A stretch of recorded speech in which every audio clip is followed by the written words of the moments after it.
মানুষদের মধ্যে কিছু এমন আছে সমুদ্রের মধ্যে যখন নৌকার মধ্যে আরোহণ করে, নৌকা যখন হেলতে থাকে ডুবতে থাকে, বিরাট বড় চাপ দেয়, মনে হয় নৌকা ডুবে যাবে, এমন মুহূর্তে আল্লাহরে ডাকে মুখলিসিন লাহুদ্দিন, একেবারে একনিষ্ঠতার সাথে। মানে যখন নৌকা ডুবে যাবে, যখন নৌকাটা ডুবে যাবে, আপনাদের বাড়ির পাশে নদী আছে, উত্তাল যখন পানি থাকে, বিশাল স্রোত, নৌকা যখন ডুবে যেতে থাকে, তখন কি করে মানুষ? আল্লাহ আল্লাহ করে, করে কি করে না? কিন্তু যখন আল্লাহ উদ্ধার করেন, ফালাম্মা নাজ্জাহুম ইলাল বার ইযা হুম ইউশরিকুন, উদ্ধার করার সাথে সাথে আবার নাফরমানি শুরু।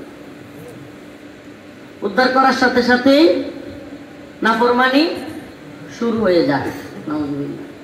এই যে নাফরমানি করলাম, আল্লাহর নিয়ামত পাওয়ার সময় উচিত ছিল শুকরিয়া আদায় করা, করলাম কি? নাফরমানি। এতে আল্লাহ নারাজ হবে না খুশি হবে? আমাদের এলাকায় ঝড় তুফান আসে না, বৃষ্টিতে যখন ঝড় তুফান আসে, বাড়ি ঘরের মধ্যে একটা ধাক্কা দেয়, বাড়ি ঘরের টিনের মধ্যে লাগে, তখন অনেক মানুষ আছে ভয়ে একবারে লা ইলাহা ইল্লাল্লাহ সুবহানাকা ইন্নী কুনতু মিনাজ জালিমিন, লা ইলাহা ইল্লাল্লাহ সুবহানাকা, করে কি করে না? দাওয়াইনা যখন দেয়, আমার তুমি তুমনা মানুষই কথা বলে গেলে বুঝতেছিস তো, দাওয়াইনা যখন মারে ঠাসঠুস করতে থাকে শব্দ, তখন কি করে? লা ইলাহা ইল্লাল্লাহ সুবহানাকা ইন্নী কুনতু, লা ইলাহা ইল্লাল্লাহ সুবহানাকা, আবু আযান দে, আযান দে। তখন সব কিছু বুইলা কার নাম লয়? আল্লাহ।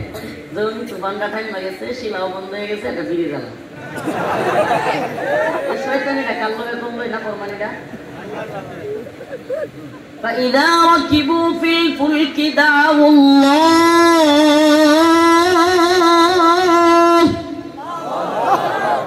مخلصين له الدين فلما نجاهم إلى البر إذا هم يشركون।